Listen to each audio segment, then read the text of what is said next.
আজিৰ এই ভিডিঅ'টোত মই আলোচনা কৰিবলৈ গৈ আছোঁ মেট্ৰিক পৰীক্ষাত এজন ছাত্ৰই বা এজন ছাত্ৰীয়ে কেনেকৈ 80ৰ পৰা 90% পাব পাৰে অতি কম সময়ত আৰু সহজে। মই আশা কৰোঁ ছাত্ৰ ছাত্ৰীসকল তোমালোকৰ কাৰণে এই ভিডিঅ'টো এটা হেল্পফুল ভিডিঅ' হ'ব, গতিকে তোমালোকে ভিডিঅ'টো স্কিপ নকৰি অন্তিম সময়লৈ চাই থাকিবা। মই যিকেইটা কথাৰ বিষয়ে আলোচনা কৰিম এইখিনি যদি তোমালোকে অনুসৰণ কৰি পালন কৰা নিশ্চয় তোমালোকে পৰীক্ষাত এটা ভাল ফলাফল দেখুৱাব পাৰিবা।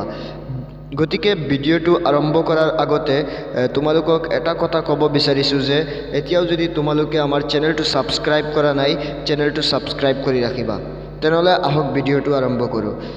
তোমালোকে পৰীক্ষাত ভাল ফলাফল দেখুৱাৰ প্ৰথম ট্ৰিক্সটো হৈছে তোমালোকে প্ৰিভিয়াছ ইয়াৰৰ আৰু টেক্সট পেপাৰৰ যিকেইটা কুৱেশ্যন পেপাৰ আছে সেই কুৱেশ্যন পেপাৰকেইটা কালেক্ট কৰি তাত থকা কুৱেশ্যনকেইটা ছল্ভ কৰা।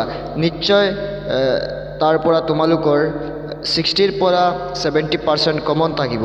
আৰু 2 নম্বৰ ট্ৰিক্সটো হৈছে তোমালোকৰ পাৰ্টত থকা যিকেইটা ছামাৰী আছে সেই ছামাৰীকেইটা বেছিকৈ অধ্যয়ন কৰা।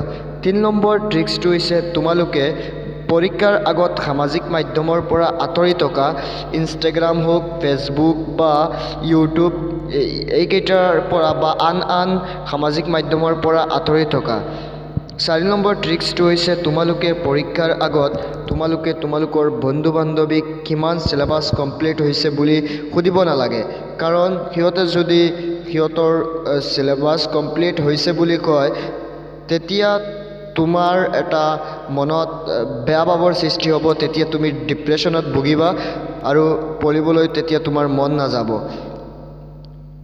আৰু আনটো ট্ৰিপছ হৈছে তোমালোকে এখন ধুনীয়াকৈ ৰুটিন বনাই লোৱা আৰু ৰুটিনখন ফ'ল' কৰি তোমালোকে পঢ়া, তেতিয়াহে তোমালোকে এটা ভাল ফলাফল দেখুৱাবলৈ সক্ষম হ'বা।